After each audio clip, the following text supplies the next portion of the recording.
How to log in FedEx Career. Hi guys, it's Mikran from Tech Basics. Hope you guys all are fine. Today I'll be guiding you how to log in FedEx Career. Login in FedEx Career is quite easy, so without any delay, let's get started. Open your web browser, launch your preferred web browser on your computer, visit FedEx Career portal, type FedEx Career login into the address bar of your web browser and press enter. Find the login option. Once you are on the FedEx Career portal homepage, locate the login or sign in option. This is typically located at top right corner of the page or within the homepage itself. Click on it to proceed to the login page. Enter your credential. On the login page, you will typically see fields to enter your username or email address and your password. Input the username or email address associated with your FedEx Career account in the designated field. Then enter your password in the provided field.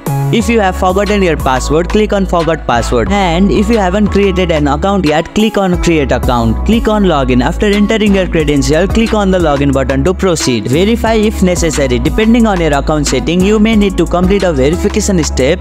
This could involve entering a verification code sent to your email or phone number. Access your account. If the credentials you provide are correct, you will be logged into FedEx Career account. You should now have access to your account dashboard where you can view job openings, update your profile and perform other relevant action. That's it, you have successfully logged into your account. If you like this video, press the thumbs up and hit the subscribe button for more future tutorials.